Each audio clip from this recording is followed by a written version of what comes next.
Bom, então a gente tinha conseguido chegar ali na lei de adição de velocidades, né? Mas antes da gente prosseguir, acho que vale a pena a gente introduzir as leis de adição de velocidade usando uma parametrização diferente, para vocês verem que um grupo há um parâmetro, né, que a gente tinha encontrado, que a velocidade V3, ela tinha que ser V1 mais V2 dividido por 1 mais V1, V2 sobre C2, né? Então é uma regra um pouco complicada de adição de velocidades, né? Você vê que a velocidade depende, a nova velocidade depende não linearmente das velocidades anteriores. E quando a gente fez a mesma brincadeira para o grupo de rotações, a gente encontrou que θ3 nada mais era do que θ1 mais θ2, né? Então aqui a gente viu que esse tipo de adição ela vai somando as velocidades, mas de forma que nunca passa da velocidade da luz, né? Então, digamos, é como se você tivesse uma transformação de uma coisa que fosse de 0 a infinito numa coisa que fosse de 0 a c, né? Ou menos c a c. E para a gente entender como que a gente pode implementar uma transformação que relacione os dois grupos, né, a gente precisa introduzir as funções hiperbólicas. Então a gente viu que nós podemos definir seno de θ como sendo exponencial de θ menos exponencial de menos i θ sobre 2i, certo? E a gente viu também que cosseno de θ pode ser escrito como exponencial de iθ mais exponencial de menos iθ sobre 2. Certo? Então vocês vejam que a única diferença entre os dois é esse sinal aqui e o i aqui embaixo, né? E aqui eu tenho positivo e aqui eu tenho 2. Basicamente, o resto da estrutura toda, de todas as propriedades trigonométricas que o seno e o cosseno têm, vem dessa expressão em termos de exponenciais aqui, certo? E você poderia se perguntar, né, o que acontece se eu tiver uma coisa chamada seno hiperbólico. Aí a razão de a gente chamar de hiperbólico a gente pode ver outra vez, tá certo? Mas por enquanto a gente pode só pensar numa coisa assim. E se eu fizer uma definição assim? Exponencial de beta menos exponencial de menos beta dividido por 2 e cosseno hiperbólico de beta, a gente define exponencial de beta mais exponencial de menos beta sobre 2. Certo? Qual a diferença entre esses dois caras aqui, né? Bom, vamos pegar e vamos dar uma olhada nas propriedades trigonométricas que a gente obtém nesses dois casos, né? Novamente, a mesma diferença aqui é no sinal, só que aqui a exponencial é real, não é mais complexa, tá certo? E a imaginária. E isso que vai fazer toda a diferença em relação a rotação e hiperbólico, tá certo? Como é que a gente pode ver isso? Aqui eu vou abreviar, então vou chamar só de SH beta, tá? Estou definindo aqui CH beta, né? E a gente vai calcular seno hiperbólico de beta ao quadrado, certo? Moleza, né? Quadrado desse, menos 2 vezes o quadrado da multiplicação, menos 2 vezes a multiplicação desses termos, tá certo? Então, eu vou ter um termo aqui, 1/4, ok? Eu vou ter exponencial de 2 beta, mais exponencial de menos 2 beta, certo? E quando eu pegar o produto desses dois caras, esse cara corta com esse, dá 0, o exponencial de 0 que dá 1, então dá menos 2, ok? E aqui eu vou ter cosseno hiperbólico ao quadrado de beta. Qual a única diferença aqui, pessoal? A mesma coisa, quadrado desse, só que aqui é mais 2 vezes o produto desse vezes esse. Então a única diferença é esse sinal aqui. Então exponencial de 2 beta mais exponencial de menos 2 beta mais 2 sobre 4. Certo? Se vocês forem olhar para cá, qual é a diferença que vai ocorrer entre esses dois, essa conta aqui e essa aqui? É a presença desse i aqui. Por causa desse i, eu vou ter um sinal de menos aqui, ó. Tá certo? Só que, e aí o que acontece? Como esse sinal de menos está aqui, esses dois termos vão ter o sinal contrário desse cara aqui. Então, se eu somar esses quadrados do seno e cosseno, vai dar 1, porque vai dar meio, né, que é 2/4, mais 2/4. Certo? Só que no hiperbólico é o contrário. Aqui eu não tenho o sinal extra aqui. Então eu preciso fazer o seguinte, cosseno hiperbólico ao quadrado de beta menos seno hiperbólico ao quadrado de beta é igual a 1. Tá certo? Então é por isso que a gente chama de seno e cosseno hiperbólico, porque em comparação com o seno e cosseno normal, né? Então aqui eu tenho cosseno quadrado de θ mais seno quadrado de θ igual a 1, certo? Nesse caso aqui é um círculo, né? Um círculo unitário, ou seja, x ao quadrado mais y ao quadrado igual a 1. E esse cara aqui é uma hipérbole também, é a definição da hipérbole, né? X ao quadrado menos y ao quadrado igual a 1, certo? Então, a parametrização do círculo em termos de ângulo é assim, e a parametrização da hipérbole em termos de um parâmetro beta é dada assim, certo? E aí vocês podem se perguntar, bom, mas qual a relação dessas hipérboles com essa adição de velocidade? Então, vamos reparametrizar o nosso problema em termos desses betas aqui e vamos ver se a nossa transformação de velocidade fica mais simples, tá certo? Até aqui tudo bem, pessoal? Vocês já tinham visto o seno e cosseno hiperbólico? Então é isso, tá? Você está querendo só encontrar é igual você encontrar uma parametrização para o círculo em termos de um ângulo, você quer a parametrização de uma hipérbole unitária em termos de um parâmetro beta, entendeu? E várias coisas interessantes acontecem levando às vezes cossenos e senos em senos e cossenos hiperbólicos. Muitas vezes, né, um círculo ele é uma coisa compacta, ela está presa ali, é sempre aqui entre menos 1 e 1. Enquanto a hipérbole, você pode ver que ela vai de menos infinito a mais infinito. E é por isso que muitas vezes quando a gente não sabe fazer alguma coisa no espaço hiperbólico, a gente transforma para um espaço assim. Então tem áreas da física que você vai quantizar a teoria, aí você não sabe quantizar direito, você faz uma transformação assim, ó. O tempo vai em I vezes o tempo. Aí tudo que era seno e cosseno hiperbólico vira seno e cosseno, as coisas ficam compactas e você consegue resolver. Então, tem uma relação muito íntima entre rotação e transformação de Lorentz, né, que a gente vai ver agora.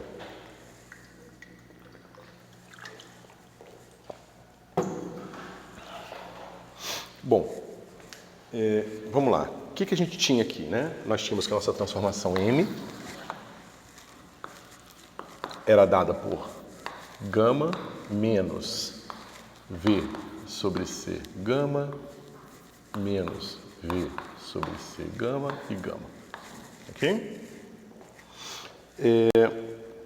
Como é que a gente pode simplificar esse negócio aqui? Veja, o cosseno hiperbólico, quais são as propriedades que ele tem? Não importa o que você faça aqui, o menor valor que esse cara tem é 1, certo? Porque quando, né, se você aumenta beta positivamente, esse exponencial vai ficando grande. Exponencial sempre é positivo.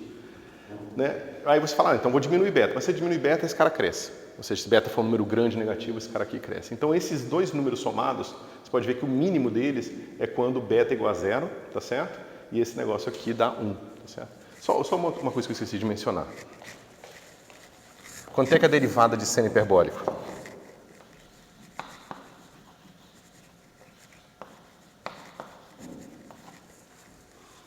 Derivada de seno hiperbólico, esse cara não muda e esse cara ganha um sinal aqui. Então vira cosseno hiperbólico.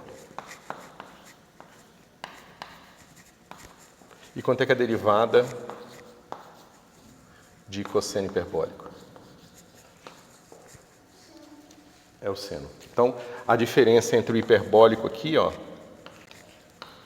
é que você não tem o sinal de menos que você tem aqui no caso, do círculo, né? No caso da rotação. Então, você vê que as propriedades do seno e cosseno hiperbólico são muito próximas do seno e cosseno, porque a diferença é muito pequena, é só esse I aqui. Okay? Bom, mas vamos voltar para cá. Então, veja, esse cara aqui, o mínimo valor dele é 1, e para os dois lados que você modificar, que você crescer beta, esse cara aqui vai ficar um número cada vez maior, certo? Bom, é fácil de ver, né? A derivada de uma função igual a 0, né, dá para a gente o mínimo dela, ou o máximo dela. Então, se você vê que a derivada do cosseno hiperbólico é seno hiperbólico, você vê que o seno hiperbólico só é 0 quando isso for igual a esse cara aqui, certo? Ou seja, quando beta for 0, certo? Então, é uma outra maneira de vocês verem, digamos, algebricamente, que beta igual a 0 é o mínimo do cosseno hiperbólico. Bom, dito isso, a gente pode olhar para o nosso gama. O nosso gama é assim. Raiz de 1 menos v quadrado sobre c quadrado. Certo? Quais são as propriedades que eu tenho aqui? Quando minha velocidade vai para 0, esse gama vai para 1. Certo? E qualquer velocidade diferente de 0, o que acontece com esse cara? Se a velocidade vai aumentando, o que vai acontecendo com esse fator aqui? Você vai ter 1 menos um número menor que 1 vai dar um número menor que 1, certo? Então, tipo, 1 menos meio dá meio.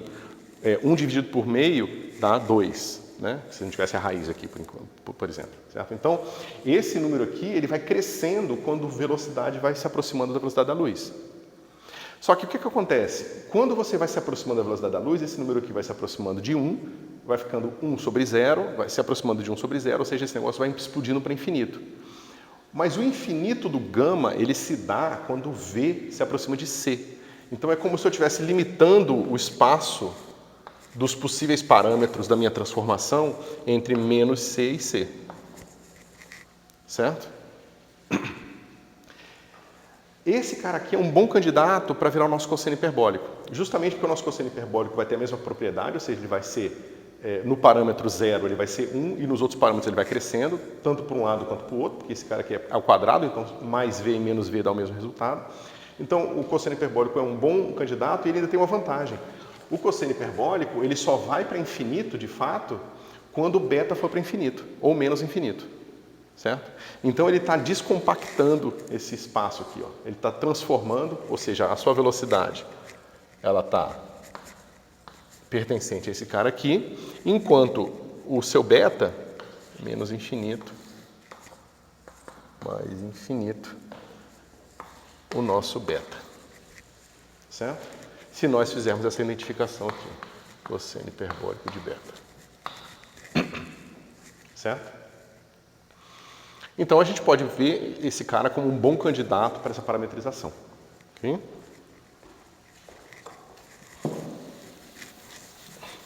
Bom, mas se o beta é dado por gama, como é que a gente pode escrever a nossa velocidade?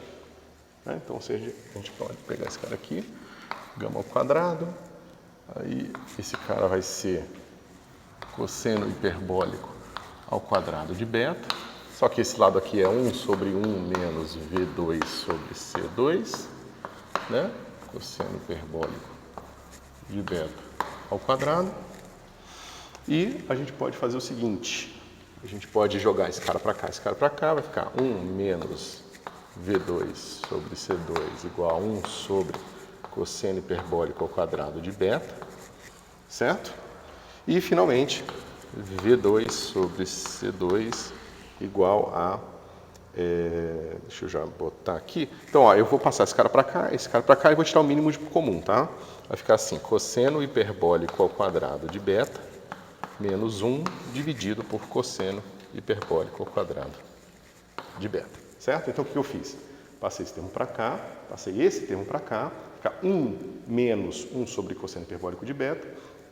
Eu tiro o mínimo múltiplo comum, fica cosseno hiperbólico dividido por cosseno hiperbólico quadrado, menos 1. Certo? Tudo tranquilo até aqui? Bom, só que a gente sabe que cosseno hiperbólico ao quadrado menos 1 é igual a seno hiperbólico ao quadrado. Então, esse cara aqui vai ficar assim, seno hiperbólico ao quadrado de beta dividido por cosseno hiperbólico ao quadrado de beta. Ok?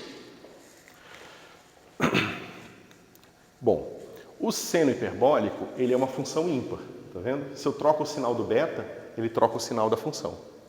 Da mesma forma que o cosseno que eu apaguei aqui, também é uma função ímpar, certo? Basta ver, né? Se eu boto aqui seno hiperbólico de menos beta, aqui vai ficar menos, aqui vai ficar mais, aí eu boto esse sinal em evidência, vira menos seno hiperbólico de beta, certo? Né? Ou seja, seno hiperbólico de menos beta é igual a menos seno hiperbólico de beta. Vocês podem checar mentalmente, se vocês não conseguirem, vocês me avisam. Bom, então, Essa razão aqui, que a gente vai chamar de tangente hiperbólica, é uma função ímpar, né? Porque essa função é par e essa função é ímpar. E aqui eu estou com a velocidade ao quadrado, e aqui eu estou com o seno hiperbólico ao quadrado, ok? Eu posso fazer uma escolha agora. Eu vou dizer que o sinal da velocidade é igual ao sinal de beta. É uma escolha, a gente pode fazer o contrário, tá? Mas só vai sempre complicar a nossa vida. É uma maneira de parametrizar a velocidade em termos de beta, certo? Então, dada essa escolha, aí você sabe que V sobre C é igual a seno hiperbólico de beta dividido por cosseno hiperbólico de beta, certo? Ou seja, esse cara aqui é tangente hiperbólica de beta. Dada a definição, ou seja, sinal de beta igual sinal de V. Ok? Ou seja, quando eu faço essa escolha, é claro que isso aqui me leva a isso aqui, tá certo? E aqui eu sei que quando esse cara é negativo, isso aqui vai ser negativo, porque beta vai ser negativo, então eu tenho a minha transformação aqui. Essa transformação faz sentido, pessoal? Ou seja, você reescrever a velocidade como sendo C vezes tangente hiperbólica de beta.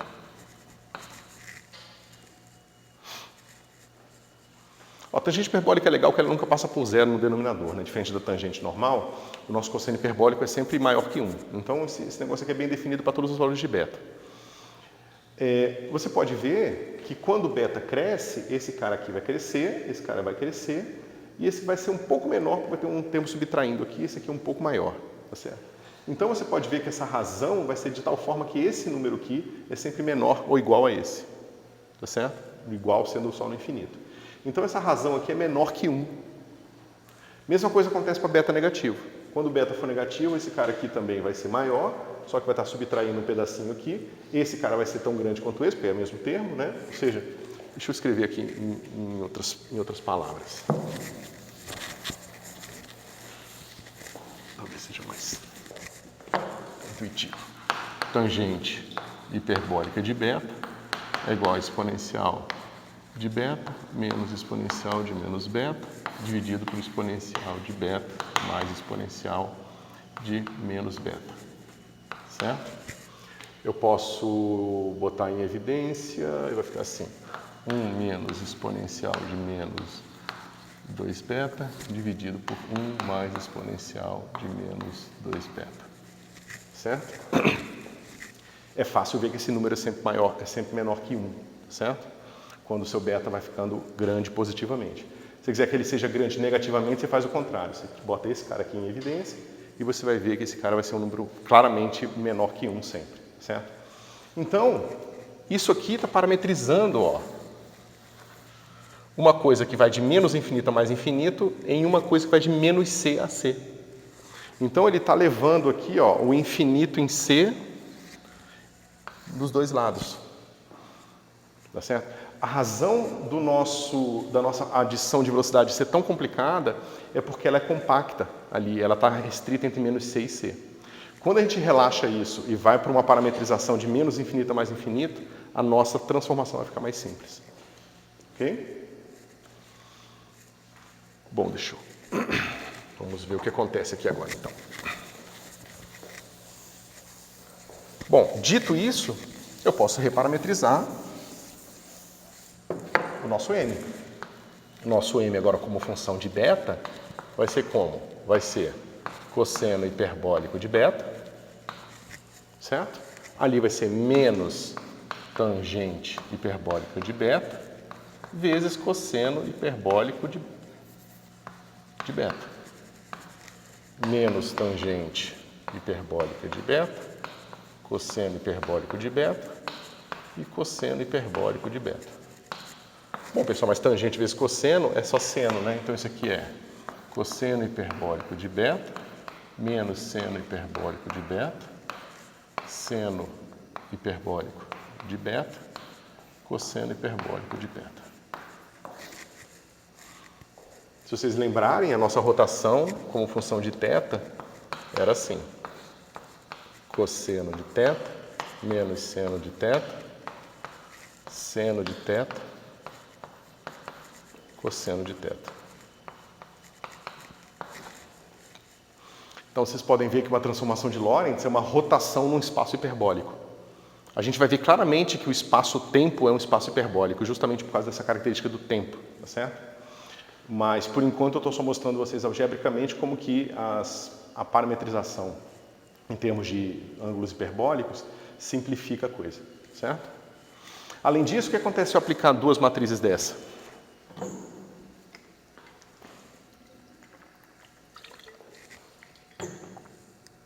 Ou seja, se eu faço assim, ó, M beta 1, M beta 2. Oi? Para mostrar a estrutura do grupo, né? Que forma grupo a gente já meio que sabia. Agora, nessa parametrização, vai ficar como? Vai ficar cosseno hiperbólico de beta 1, menos seno hiperbólico de beta 1, menos seno hiperbólico de beta 1, cosseno hiperbólico de beta 1. Mesma coisa aqui, cosseno hiperbólico de beta 2, menos seno hiperbólico de beta 2, menos seno hiperbólico de beta 2 e cosseno hiperbólico de beta 2. Ou seja, como é que vai ficar ali, por exemplo, né, o resultado aqui? Vai ficar assim, a primeira entrada aqui vai ficar cosseno, cosseno, então cosseno hiperbólico de beta 1, cosseno hiperbólico de beta 2, né, que é esse vezes esse vezes esse, mais seno hiperbólico de beta 1, seno hiperbólico de beta 2, certo? Aí tem os outros termos aqui, tá? Que eu não vou escrever. Aí eu deixo como exercício para vocês fazerem os outros casos, e esse caso aqui a gente faz agora, tá certo? Vai ficar assim. Só esse pedacinho aqui, eu vou chamar de termo 1, e o termo 1 vai ser exponencial de beta 1 mais exponencial de menos beta 1. Aí eu vou botar já sobre 4 aqui. Exponencial de beta 2 mais exponencial de menos beta 2. Tá certo? Mais esse pedaço aqui. Mais 1/4 aqui.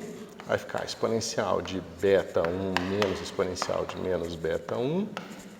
E exponencial de beta 2 menos exponencial de menos beta 2. Ok? Então vamos lá. Exponencial de beta 1 mais beta 2. Exponencial de menos beta 1 menos beta 2. Tá certo? E os termos cruzados vão ser assim.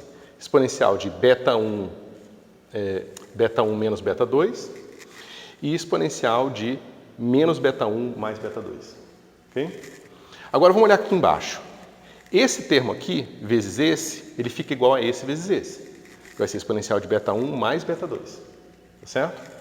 Esse vezes esse também vai ser igual a esse vezes esse, porque aqui o menos com menos vai dar mais, vai ficar exponencial de menos beta 1, menos beta 1 menos beta 2.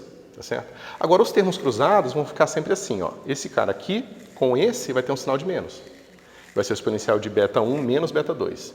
Vai cortar com o termo cruzado daqui. E esse com esse também vai ter um sinal de menos, porque esse cara aqui vai ser menos beta 1 mais beta 2, menos beta 1 mais beta 2. Então corta-se os termos cruzados. O que sobra para a gente? T1, só que esse termo com esse aparece duas vezes e eu tenho um fator de 4, então eu fico com fator de 2. Então vai ficar exponencial de beta 1 mais beta 2. Vou botar o 4 aqui, pequenininho assim. Ok? E aí esse com outro estava positivo também, exponencial de beta 1, de menos beta 1 menos beta 2. E aqui sobre 2. Certo? Mas isso é o quê? É cosseno hiperbólico de beta 1 mais beta 2. Tá certo? Então, a gente vai ter que esse termo todo aqui vai ser igual a um desse aqui, ó. Só que vai ser a soma dos betas. Tá certo? Então, quando você parametriza as transformações de Lorentz em termos desses ângulos hiperbólicos, a estrutura de grupo fica mais simples. Ele fica um grupo linear, aditivo, certo? Ou seja, O produto de dois elementos do grupo é dado pela adição dos seus parâmetros. É claro que você sempre pode pegar um grupo que tem essa característica e mudar a parametrização para ele ficar estranho, né? Mas aqui a gente está mostrando o contrário, ele começa um pouco esquisito, e aí a gente faz uma parametrização para que agora a composição de dois elementos, né, ou seja, isso aqui seja igual a um certo m de beta 1 mais beta 2. Ok? Bom, agora que a gente entendeu um pouco da estrutura de grupo, a gente viu que uma transformação de Lorentz tem a ver com uma rotação num espaço hiperbólico, vamos tentar entender que espaço hiperbólico é esse. Agora vamos ver para a física dessa coisa, o que acontece, né? Como é que é a física do espaço-tempo.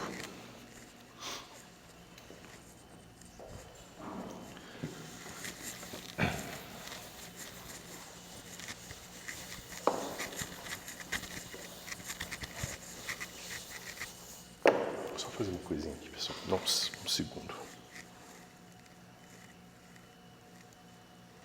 Tá. Bom,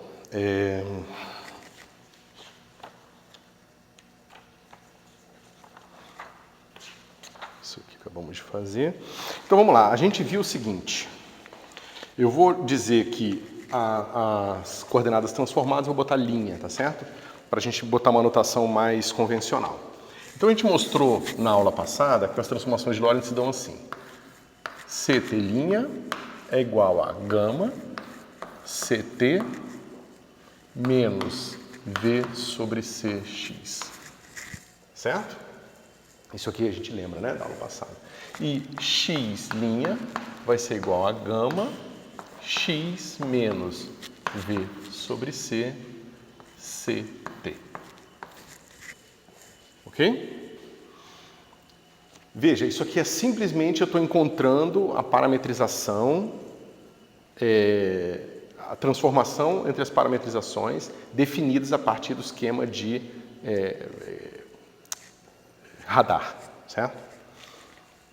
Eu posso definir uma variável aqui que eu vou chamar de x0, que vai ser c vezes o tempo, e x1 eu vou chamar da minha coordenada x, certo?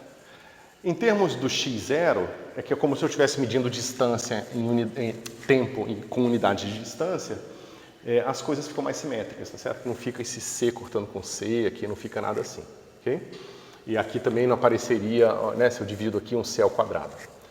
Então fica assim, x0' é igual a gama x0 menos v sobre c x1, tá certo?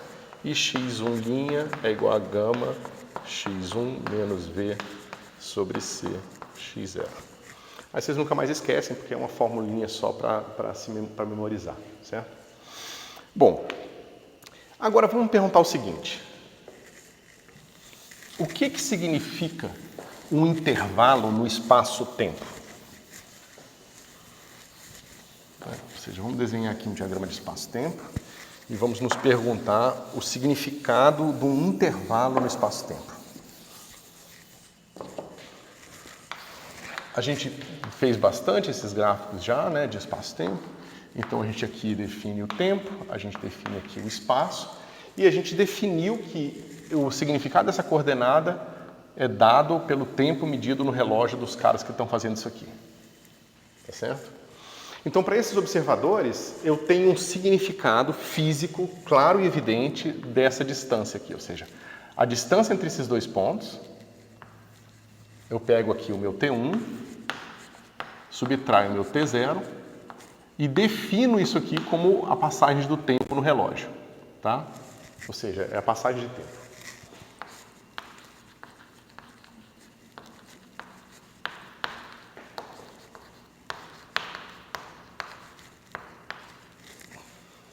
Okay? Bom, então esse intervalo ele tem um significado físico. Okay? Agora, e esse intervalo aqui? Eu tenho esse evento, ele é caracterizado por um certo valor aqui. Vamos chamar aqui de x0, 0 e x1, 0. E esse cara aqui é o x0, 1 e x1, 1. certo? Qual o significado desse intervalo? Ou seja, será que essa distância aqui faz algum sentido para a gente físico? Porque quando a gente está no espaço bidimensional ou tridimensional, que aqui é y, não tempo, tá? E aqui é x, a gente fala o seguinte, isso aqui vai ser dado por raiz de x1 menos x0 ao quadrado, mais y1 menos y0 ao quadrado, e esse número aqui é o tamanho que eu vou medir na régua. Eu vou botar uma régua aqui, ok? E vou medir esse número aqui.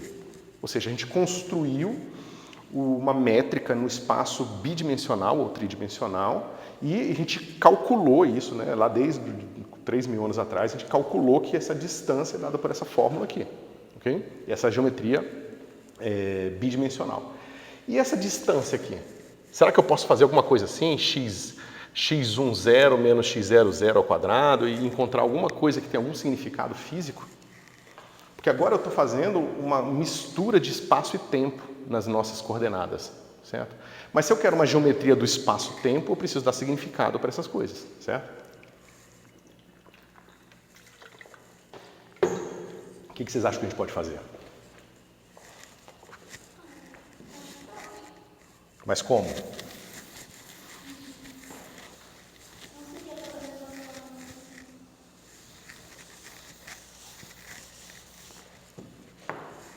Porque o problema é o seguinte, a gente poderia encontrar um número assim.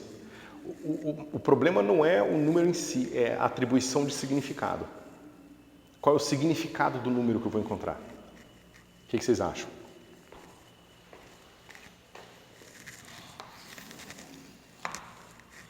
Esse aqui ninguém se importa, porque esse aqui eu dei um algoritmo físico. Eu falei, olha, esse cara aqui ele vai ter um relógio, é alguma coisa padrão, que faz uns tiques em tempos regulares, e ele vai medir quantos tiques no relógio dele. Então vocês não se preocuparam em me questionar em relação a isso. Esse cara aqui eu não dei uma coisa similar ainda, tá certo? Mas eu posso atribuir significado para esse cara aqui de uma forma indireta. Eu posso dizer o seguinte, bom, se essa inclinação aqui for tal que esses dois pontos podem ser conectados por um observador com uma velocidade menor que a da luz, então eu posso fazer uma transformação de Lorentz para um referencial onde esses dois caras não se movam. E aí eu atribuo o significado físico para esse intervalo como o tempo medido pelo aquele cara que não vê esses caras em posições diferentes. Você vê que a geometria do espaço-tempo ela é bem delicada, ela tem um significado bastante diferente desse cara aqui. Ela tá sendo definida dessa forma. O tempo, o intervalo aqui, como isso aqui a gente vai definir como um intervalo tipo tempo, ou seja, os intervalos que são conectáveis por uma trajetória com velocidade menor que a da luz, são intervalos tipo tempo. Como o intervalo aqui é tipo tempo, então o significado do intervalo vai ser justamente o tempo medido pelo cara que está com a velocidade suficiente para ver os dois pontos parados. Porque aí ele volta para esse significado anterior aqui. Certo? É o reloginho medido pelo cara. Ou seja, existe alguém que vai medir no relógio dele esse número aqui. Mas eu não preciso mudar de referencial. Eu posso agora simplesmente ter uma regra de como calcular esse número e saber que se eu estiver em cima desse ponto, dessa curva aqui, eu vou medir aquele número no relógio. Certo? Bom, a mesma coisa, digamos agora que eu tenho um intervalo assim. Certo? Ou seja, esse ponto aqui vai ser o meu novo ponto x00, x01, né? E esse ponto aqui é o nosso x0, x10, x11. Agora é mais complicado. Eu não consigo encontrar um observador que veja esses dois pontos parados porque ele precisaria se mover mais que a velocidade da luz. Certo? Porém, eu posso fazer o contrário. Eu posso encontrar um observador que, ao invés de ver esses dois caras ao mesmo tempo, ao mesmo espaço, vai ver esse cara ao mesmo tempo. Porque aí volta a definição disso aqui que eu já tinha dado para vocês. Ou seja, a medida aqui, ó, dentro do x, é a medida aqui. É a reguinha que a gente usa no espaço euclidiano.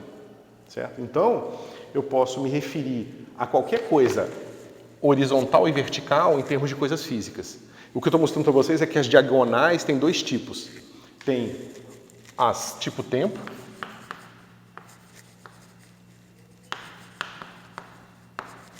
e tipo espaço.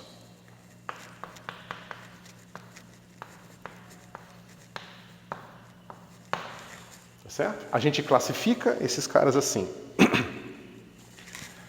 Delta x1 dividido por delta x0 menor que 1, tipo tempo, e delta x1 dividido por delta x0 é maior que 1, espaço. Certo? Então a gente tem dois tipos de distância, não. Dois tipos de diferença de eventos, né? Uma diferença tipo tempo e uma diferença tipo espaço. Só para ficar claro, eu vou definir delta x1, 0, como sendo meu x1, meu x1, 0, menos meu x0, 0, e o meu delta x1 como sendo meu x1, 1, menos x1, x0, 1. Tá certo? Ou seja, essa distância aqui é o meu delta x0 e essa distância aqui é o meu delta x1. Certo? E a mesma coisa para cá, tá? Essa distância aqui é o meu delta x0 e esse cara aqui é o meu delta x1. Isso está claro? Bom, então agora eu tenho a classificação desses dois caras aqui e a gente pode ver como é que isso se dá em termos das transformações de Lorentz, certo? Então, como é que eu vejo esses dois caras parados? Como é que eu vejo esses dois pontos parados aqui? Vamos ver. A minha transformação de Lorentz está ali, né? Então vou botar aqui x0' é igual a gama x0 menos v sobre c x1. Certo? E o meu x1' vai ser igual a gama x1 menos v sobre c x0. Ok? Só que veja, as transformações de Lorentz, elas são lineares. Se eu pegar duas coordenadas dessa e subtrair, vai dar a subtração aqui, a subtração aqui, a subtração aqui. E a mesma coisa aqui. Então, essas transformações de Lorentz valem também para a diferença de coordenadas. Todo mundo concorda? Né? Se eu estou transformando todos os pontos com a mesma transformação de Lorentz, aquilo ali vai valer sempre.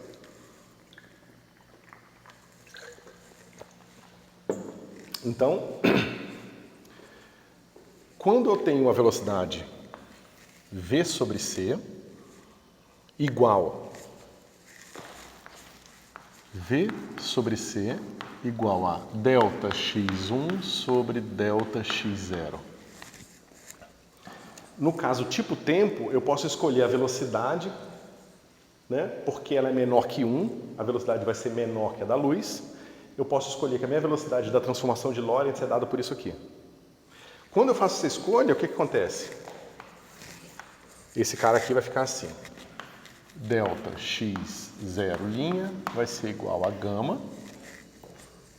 E aqui vai ficar assim. Delta x0 menos delta x1 sobre delta x0, delta x1. Certo? Mas aqui vai ficar assim, ó, delta x1' vai ser igual a gama delta x1 menos delta x1 sobre delta x0, delta x0. Certo? Delta x0 com delta x0 dá 1, e esse cara menos esse cara aqui dá 0. Então, de fato, eu encontrei que nesse referencial o meu delta x1' é igual a 0. Ou seja, não houve movimento espacial.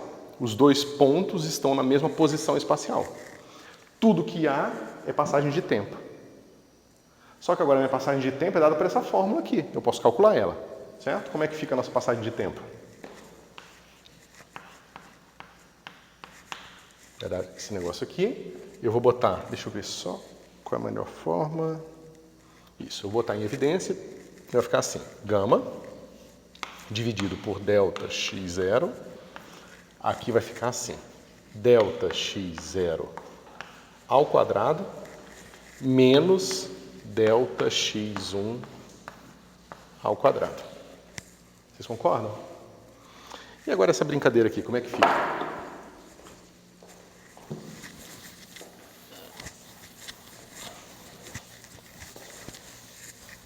Vai ficar assim, delta x0'. O nosso gama, ele é assim, ó, 1 sobre, aí aqui é o delta x0 que eu botei em evidência, raiz de 1 menos, aqui é v sobre c ao quadrado. Só que v sobre c é igual a isso aqui. Então vai ficar delta x1 sobre delta x0 ao quadrado. E aqui no numerador vai ficar assim, delta x0 ao quadrado menos delta x1 ao quadrado. Certo? Bom, eu posso dizer que a passagem de tempo é positiva, né? Só estou dizendo que eu estou considerando que o ponto posterior ele aconteceu num tempo depois. Eu poderia fazer o contrário, mas isso aí ia dar só o tempo passando para trás, tá certo? Se eu convenciono isso, esse cara é um número positivo. Se ele é um número positivo, ele pode entrar na raiz ao quadrado, certo? Então ele entra na raiz ao quadrado, agora eu vou ter o seguinte, delta x0 ao quadrado menos delta x1 ao quadrado dividido por raiz, esse cara ao quadrado, só que já tem um quadrado aqui, vai ficar assim, delta x0 ao quadrado menos delta x1 ao quadrado. Bom, mas isso aqui é um número dividido, esse número aqui é sempre positivo, né? Por causa da velocidade menor que a da luz, é só você olhar para cá, ó. Você vai olhar para cá, você vê que esse número é sempre positivo, tá certo? Porque esse número aqui é sempre menor que esse cara aqui. Então, se esse número é menor que esse cara aqui, então o quadrado desse menos esse cara aqui é sempre positivo, ok?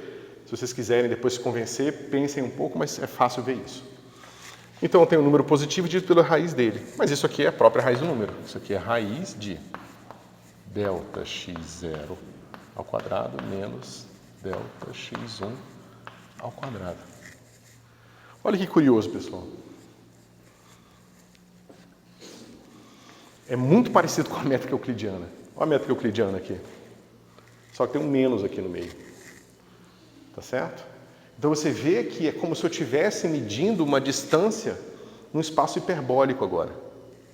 E é por isso que eu tenho esse sinal aqui. Certo?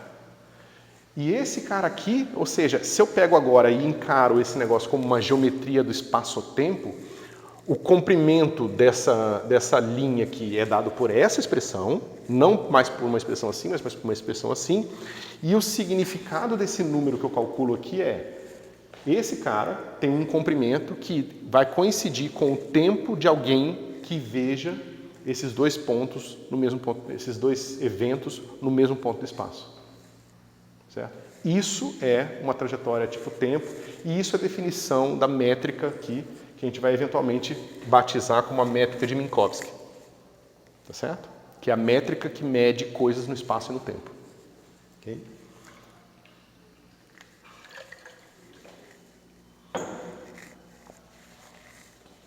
Ok?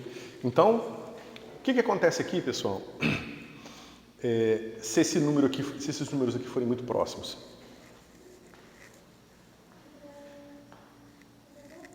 Vai se aproximando de zero. Nunca pode ser zero, porque para eles serem iguais, eu teria que saturar essa desigualdade aqui. Ou seja, essa desigualdade teria que ser esse cara dividido por esse cara igual a 1. Ou seja, esse é igual a esse. Mas para saturar esse negócio aqui, eu estaria implicando num evento tipo nulo, que a gente chama, ou tipo luz. Tá certo? Esses eventos não têm passagem de tempo, mas esses referenciais não existem de qualquer forma. Entendeu? Mas significa que no relógio desse cara, desse hipotético viajante que está aqui em cima dessa linha, o tempo que ele mede é muito menor do que o tempo que eu medi aqui, ó. Esse cara aqui é a passagem de tempo que eu medi aqui, ó. Tá certo? Então, enquanto passou sei lá, 1 minuto aqui para mim, passou 1 minuto menos uma quantidade aqui. Tá certo? E se esse cara tiver com velocidade muito alta, enquanto passa 1 minuto para mim, pode ter passado 1 segundo só para aquele viajante. Ou 1 milésimo de segundo para aquele viajante. Aí você se pergunta, bom, mas isso aqui está certo? Faz algum sentido isso? Parece uma coisa tão sobrenatural, né? Mas não, se você pega justamente aquilo que perguntaram na aula passada, dos experimentos, né, que você faz medindo raios cósmicos, você sabe que tem formação de partículas com tempo de decaimento muito pequeno na atmosfera, porque o raio cósmico bate na atmosfera e gera uma partícula com tempo de decaimento pequeno. O tempo de decaimento da partícula é tão pequeno que não daria tempo para ela chegar na Terra. Só que como ela está viajando próximo à velocidade da luz, o tempo que passa para ela é porque ela agora é o viajante com velocidade muito alta. O tempo que passa para ela, ou seja, o reloginho que ela mede dela, vai dar muito menos tique do que o relógio para mim, que estou parado aqui em relação à Terra. E eu vejo a partícula chegando no solo e eu comprovo que isso aqui é verdade. Existem milhões de outras comprovações, tá? Isso aqui é só uma coisa pictória para vocês imaginarem, tá certo? Mas isso aqui é um tanto incrível, né? Porque você impõe que a velocidade da luz é máxima, você encontra parametrizações dos seus referenciais, você encontra transformações que respeitem a maximalidade, se essa palavra existe, da velocidade da luz, e aí você chega a conclusões assim, estranhas. E aí você vai na natureza e a natureza se comporta exatamente dessa forma. Então é bastante incrível, né? Então, isso aqui é o que algumas pessoas chamam de dilatação, contração do tempo, né, dilatação do espaço. Eu não gosto muito desses termos, tá? Porque não tem nada contraindo nem dilatando, é só é só a regra com a qual os relógios passam em relação um ao outro. A gente descobriu como é que os relógios precisam passar em relação um ao outro para respeitar o caráter máximo da velocidade da luz. E essa é a regra, tá certo? Geralmente as pessoas vão apresentar esse tipo de conteúdo sempre fazendo uma transformação de Lorentz, mudando de referencial. Ah, mas no referencial daqui o cara vai ver isso, no referencial de lá o outro cara vai ver outra coisa. E isso vocês vão eventualmente ser apresentados, essa visão, torna as coisas muito mais difíceis de serem entendidas, sabe? Cria esses paradoxos, entre aspas, né, da relatividade restrita, que não tem paradoxo nenhum, né, dos gêmeos e tal, que na verdade são muito mais fáceis de serem resolvidos e entendidos se você não muda de referencial. Você pensa simplesmente o seguinte, eu tenho um referencial só e eu tenho minha régua, que vai ser a minha métrica aqui, tá certo? E eu vou fazer medidas nesse referencial e ver o que está acontecendo. Tá? E tudo funciona bem. Ok? Bom, e agora, e o tempo, e os eventos separados por um deslocamento tipo espaço? Eu não posso mais usar esse truque aqui, ó, porque o truque que eu usei foi definir que a velocidade do meu observador, tá certo? É igual à velocidade do deslocamento, certo? A velocidade do deslocamento aqui, ela é muito grande, certo? Eu não posso mais usar aquela regra, mas eu posso fazer o seguinte. Cadê você?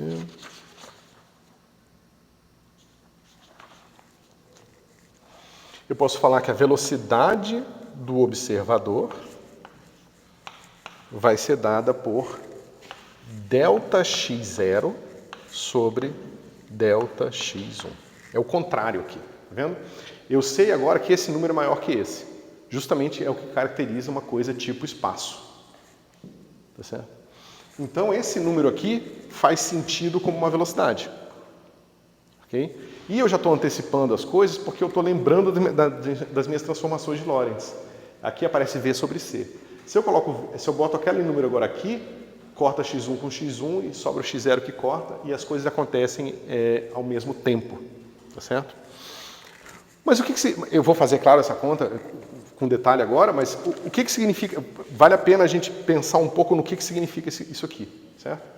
Então, a velocidade do observador, que vai ser o observador que vai ver os dois pontos simultâneos, vai ser dado por essa expressão aqui. Mas essa expressão, a gente viu que isso aqui é C, ΔT, né? Foi assim que a gente definiu o x0, lembra? Dividido pelo ΔX. Tá certo? Essa aqui... isso. Essa aqui é a velocidade do deslocamento, tá certo? Então é C dividido pela velocidade do deslocamento. Só que, naturalmente, o deslocamento é tipo tempo, é tipo espaço, então a velocidade do deslocamento é maior do que a da luz. Então, esse número aqui é menor que 1. Então, você vê que a velocidade do observador que vai observar os dois pontos simultâneos é a recíproca, né? Ou seja, 1 sobre a velocidade do deslocamento. Então, tem uma certa simetria aí. Para eu ver dois eventos parados, eu preciso pegar a velocidade do deslocamento entre eles e andar na minha velocidade, que é 1 sobre essa velocidade. E aí eu encontro um referencial, né, satisfazendo aquilo lá, que eu vou fazer agora. Okay? Então, vamos lá. Como é que fica a nossa transformação de Lorentz nesse caso?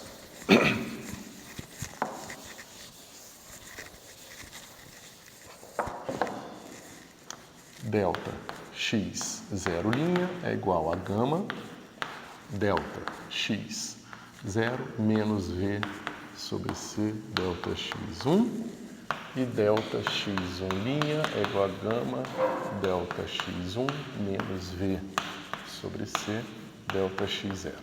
Ok? Mas eu vou usar essa velocidade aqui, tá certo? Essa velocidade do observador, eu vou usar essa aqui. Então, vou botar aqui delta x0 sobre delta x1 e aqui delta x0 sobre delta x1. Esse cara corta com esse, x0 menos x0, isso aqui dá 0. Ou seja, os eventos, eles estão ao mesmo tempo, eles são simultâneos, certo? E aqui eu vou encontrar delta x1 é igual a gama. Esse cara aqui eu vou botar em evidência, vai ficar aqui delta x1 ao quadrado menos delta x0 ao quadrado. Aqui é linha. Certo? Esse cara, linha, é a mesma brincadeira do outro caso, tá? Aqui eu vou considerar delta x1 positivo, só para dizer que a distância é positiva. Isso aí é simples, né? Você pode fazer de outra forma, mas não faz muito sentido. Aqui vai acontecer a mesma coisa, só que ao contrário. Aqui vai ser x1, aqui vai ser x1, vai cortar da mesma forma, e vocês vão ver que isso aqui vai dar delta x1 ao quadrado menos delta x0 ao quadrado. Bem parecido, tá vendo? Esse cara aqui é x0 menos x1 e esse é x1 menos x0. O que é isso aqui? É o comprimento de uma régua, né, que eu apaguei aqui. Deixa eu desenhar aqui.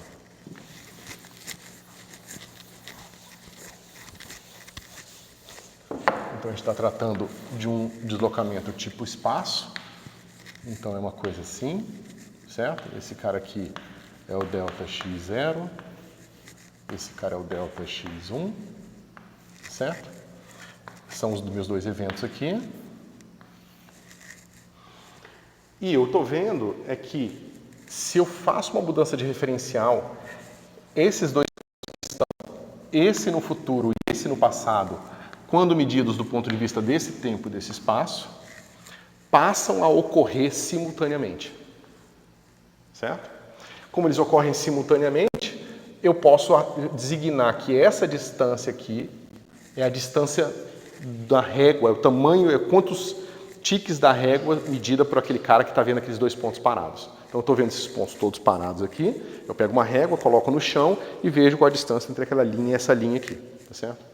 Esse cara vai medir uma certa distância aqui, enquanto essa distância x1, para mim, vai ser diferente. A minha distância x1 vai ser maior. Tá certo? Aqui, desculpa. A minha distância x1 vai ser maior, porque a distância medida por ele vai sempre ter essa subtração aqui. Tá certo? E isso vai fazer com que ele meça uma coisa menor. Certo? Contração do espaço. Mas, novamente, não é uma questão de contração.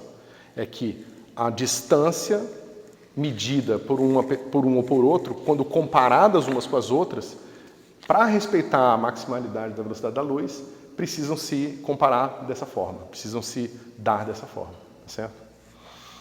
Além disso, uma coisa bastante clara que a gente vê aqui é o seguinte, se eu fizesse uma... Tá vendo que esse cara acontece no futuro e esse cara acontece no passado. Eu fiz uma transformação para que esses dois caras aconteçam ao mesmo tempo. Foi isso aqui, né? Aqui, aconteceu ao mesmo tempo. Mas eu poderia ter escolhido uma velocidade aqui um pouco maior, um pouco menor. Se eu escolhesse um pouco maior, eu ia inverter a causalidade. Esse aconteceria antes desse. Aí eu pergunto, quem aconteceu antes de quem?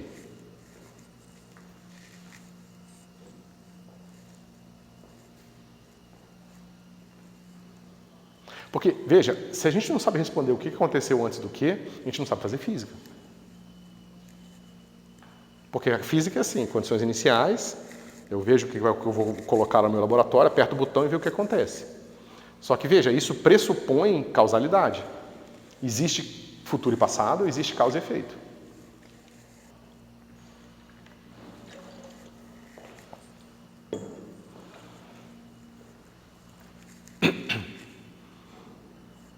Não existe noção de causalidade fora do cone de luz.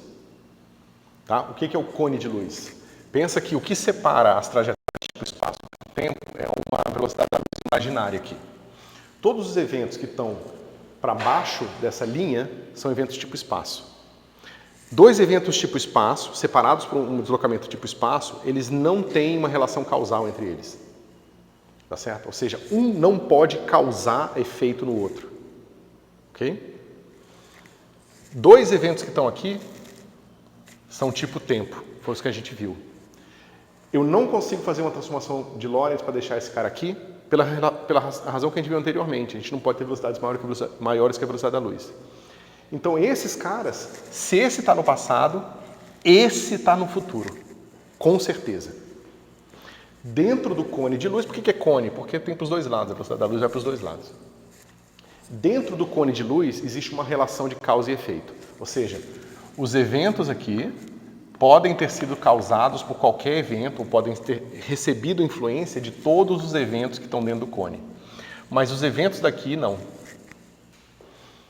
E aí você se pergunta, bom, mas isso parece uma imposição muito forte, né? Será que a gente consegue construir teorias físicas que respeitam isso? E a resposta é sim. Você pegar o eletromagnetismo, ele respeita isso de cara. Se a gente... não sei se a gente vai ter tempo para ver alguma coisa assim, mas quando você resolve algumas equações da eletrodinâmica, você encontra os potenciais retardados. Retardados porque o efeito é causado por uma coisa que aconteceu antes dele, né? E você descobre que esse potencial retardado ele é zero fora do cone de luz. Então a própria estrutura das equações diferenciais nos leva a resultados que respeitam a causalidade. Então até hoje a gente não tem nenhuma teoria que não respeita a causalidade, exceto talvez pelo fato de que na mecânica quântica toda essa discussão fica mais complicada, certo? Porque agora a causa e efeito é muito mais difícil de ser avaliada porque a causa e efeito é estatística, certo? Enquanto na mecânica newtoniana ou mecânica relativística ela é determinística, né? Então é mais fácil de você encontrar nas soluções a causalidade lá. Opa, deu zero fora do cone de luz, significa que qualquer coisa que tenha acontecido nesse ponto do espaço-tempo não vai afetar nenhum desses pontos aqui. Significa que o potencial, ou seja, a força causada por qualquer efeito gerado aqui, vai ser zero aqui. Ou seja, se tiver um elétron aqui e um elétron aqui, que apareceu e sumiu, esse elétron não vai ser modificado por esse cara aqui, certo? E veja, pessoal, isso vai criar uma série de consequências. Todas as teorias, na verdade, são muito mais complicadas, justamente por causa da imposição da causalidade, que está construída dentro da teoria. Então, a relatividade geral tem isso, todas as teorias de campos têm essa restrição, né? E é uma das restrições mais fundamentais, né? Porque sem isso, a gente perde a noção de causa e efeito. E sem causa e efeito não tem física, né? Então, pelo menos por enquanto, a gente acha que a física existe e funciona, então existe uma noção de causa e efeito que é implementada e respeitada pelas teorias, certo?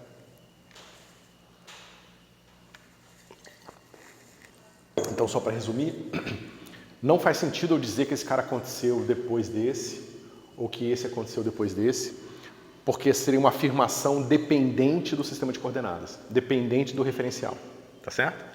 Enquanto dentro do cone de luz faz.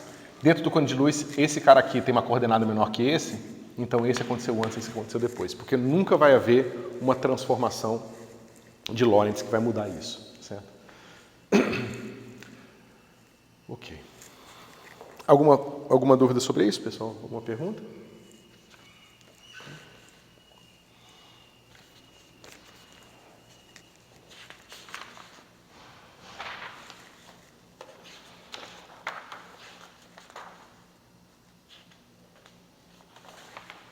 Então, para finalizar esse pedacinho aqui, a gente ainda pode ter os intervalos que estão assim, ó. Okay? Ou seja, dois intervalos que estão separados exatamente com uma coisa que é a velocidade da luz, certo? Bom, o que acontece com esse cara? Se eu olho para cá e vou me aproximando de 1 aqui, esse negócio vai se aproximar de 0, certo? E se eu olho para cá e aproximando de, né, esse x1 vai se aproximando de ΔX0, né? Ou seja, esse cara vai tá descendo até ficar perto da velocidade da luz. E esse cara aqui está subindo, né? Ou seja, eu posso descer esse cara para cá e posso subir esse cara para cá. Nos dois casos, o que está acontecendo? Esse cara está indo para 0 e esse cara aqui está indo para 0. Significa que eu não posso ir para um referencial onde a luz está parada, porque eu não posso fazer uma transformação de Lorentz exatamente na velocidade da luz, tá certo? Mas, no limite, o que acontece é que a passagem de tempo vai para 0 e a passagem de espaço vai para 0, certo? Então, é bastante esquisito, né? Você pensar que, nesse sentido do limite, é como se o fóton não experimentasse passagem de tempo e de espaço. Certo? Como não existe o limite, é difícil a gente pensar. O que você pode, na verdade, ser mais conservador e imaginar é que esses dois conceitos talvez não se apliquem ao fóton, né? Ou a uma partícula de massa zero. Certo? O que é bastante estranho também. O que significa um tipo de estrutura física para a qual não existe medida de tempo e espaço. Não para medida de espaço sobre ela, mas que ela pudesse fazer medidas de tempo e de espaço, né?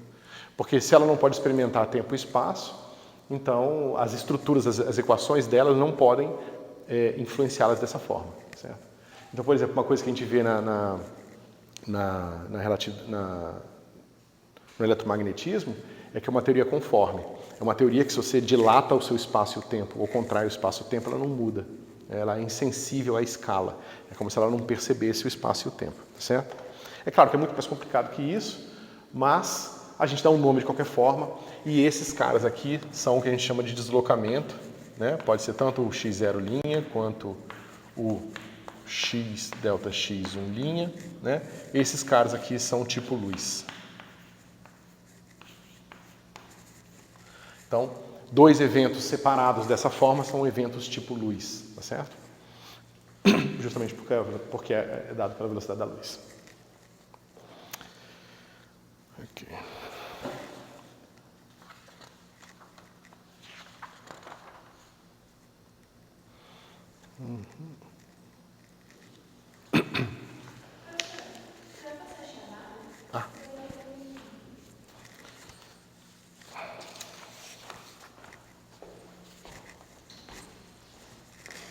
Você bota a data de hoje também, por favor? Bom, deixa eu ver qual o próximo tema que a gente vê aqui.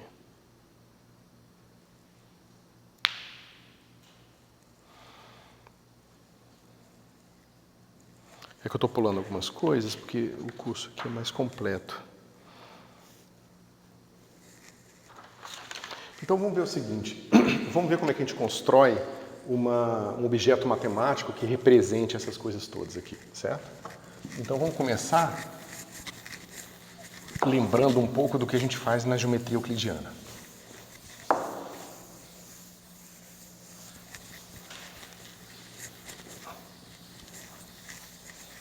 Bom, vocês viram o produto escalar, né? O produto interno.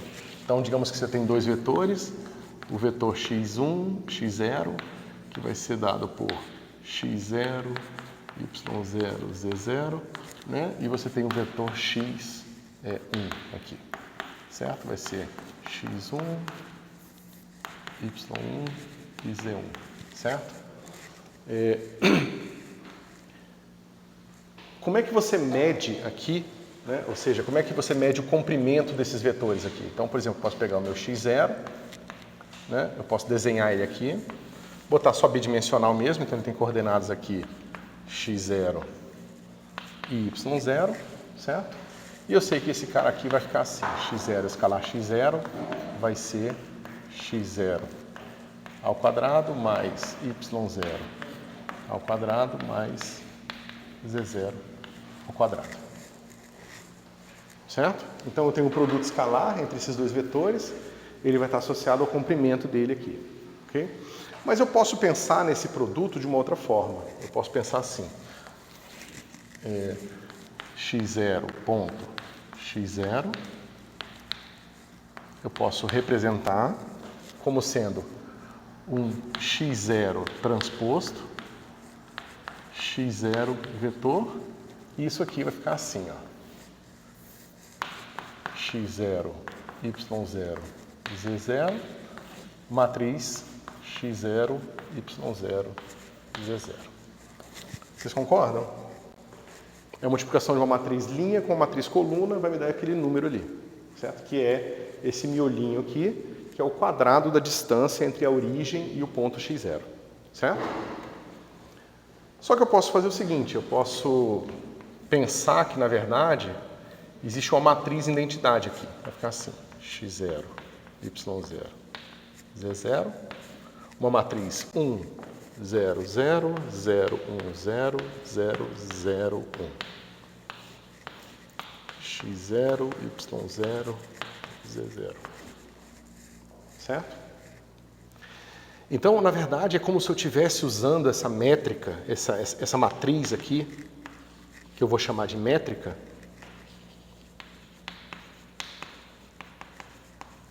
para medir as distâncias. Tá? Então, a métrica euclidiana é dada assim, 1, 1, 1. E aí eu boto um vetor aqui e meço a distância.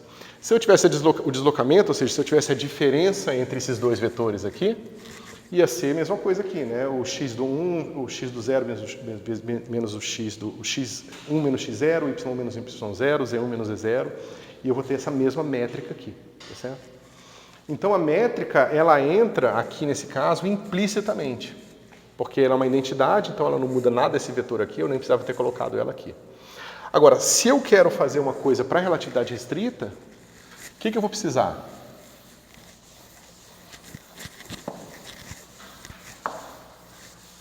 Se eu estender essas contas que a gente estava fazendo para um caso tridimensional, né, no espaço, eu ia ter uma coisa assim, ó.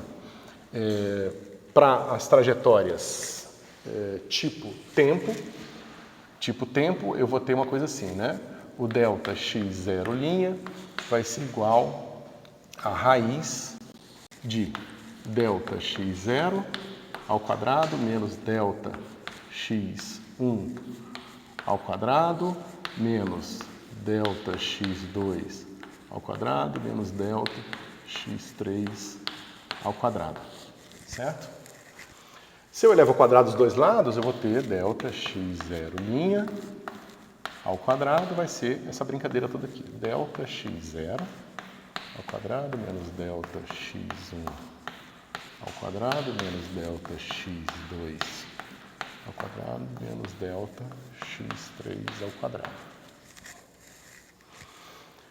Mas eu posso implementar isso de duas formas. Eu posso dizer o seguinte, eu posso dizer que esse cara aqui é um vetor, delta x0, delta x1, delta x2, delta x3, uma matriz que vai ser assim, 1, 0, 0, eu vou botar menos 1 aqui, 0, 0, 0, 1, 0, 0, 0, 0, 1, 0, 0, 0, e aqui delta x0, delta x1, delta x2, delta x3.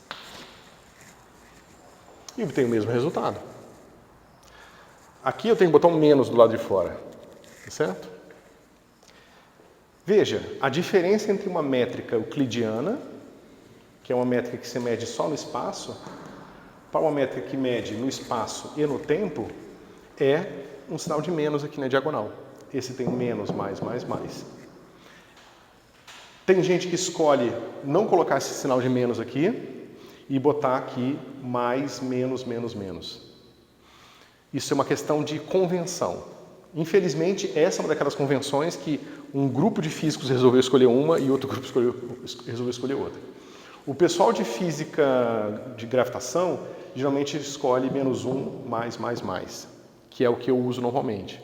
Enquanto o pessoal de teoria de campos gosta de usar mais, menos, menos, menos, tá certo? Só inverte tudo e complica a vida de todo mundo. As definições dos tensores, dos campos, tudo fica com um sinal de menos perdido em algum lugar, né? Mas é isso, é só uma convenção, tá certo? Então, a gente define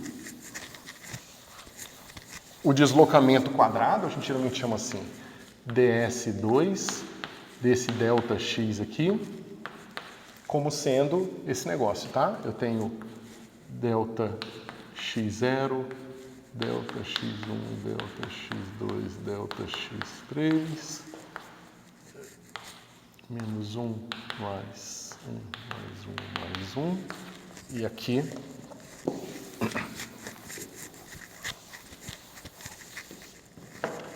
a gente coloca ΔX0, ΔX1, ΔX2, ΔX3.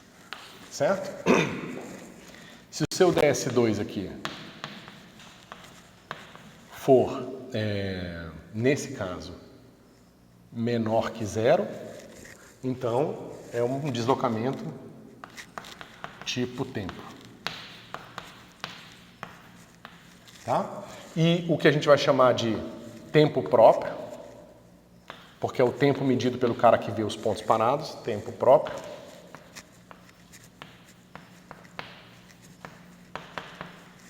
É definido assim, delta tal é igual a menos, raiz de menos, o ds2 aqui.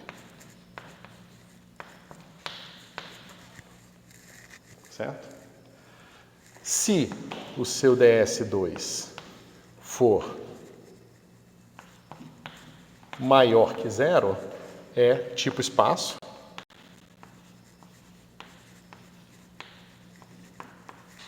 E a gente mede que o deslocamento próprio é dado por raiz de ds2 ΔX. Tá certo? E aí a gente recupera as expressões que a gente obteve antes, só que agora a gente tem uma métrica para medir as coisas no nosso espaço-tempo. Essa aqui é a métrica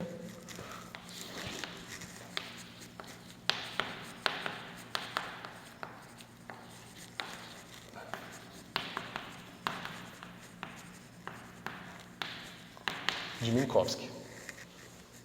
Tá certo? Então, da mesma forma que você pode usar essa métrica para medir coisas no espaço, agora você já sabe medir coisas no espaço-tempo e você sabe interpretar o significado desses deslocamentos. Quando o deslocamento, usando a métrica, for negativo, ele é tipo tempo, e você tem que tirar a raiz de menos ele para você obter o tempo próprio medido pelo observador que vê os pontos parados. E quando esse cara é positivo, então ele é um deslocamento do tipo espaço, e você pode calcular o comprimento medido por um observador que vê aqueles dois pontos parados dessa forma aqui. Certo? Então agora você tem, digamos, todas as ferramentas para fazer física no espaço e no tempo. A gente pode construir como é que se diz? Uma teoria mecânica, a gente pode fazer uma mecânica relativística, a gente pode ver como é que o eletromagnetismo fica, tá certo? Essa métrica, ela normalmente é chamada de eta, certo? Então, menos 1, mais 1, mais 1, mais 1.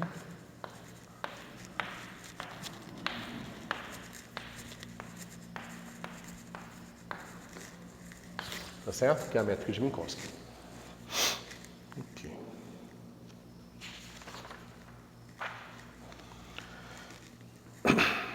Deixa eu ver.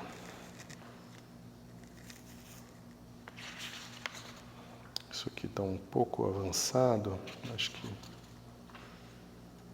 Porque agora eu entraria em notação quadrivetorial, como vocês não viram em notação vetorial, ainda não vou falar disso aqui para vocês. Tá? Então, pessoal, eu encerro por aqui essa parte de relatividade restrita, e aí a gente vai depois começar a ver agora um pouco de relatividade geral, para ver um pouco de astrofísica e cosmologia, beleza? Vocês têm alguma dúvida, alguma pergunta? Então a gente pode encerrar por hoje.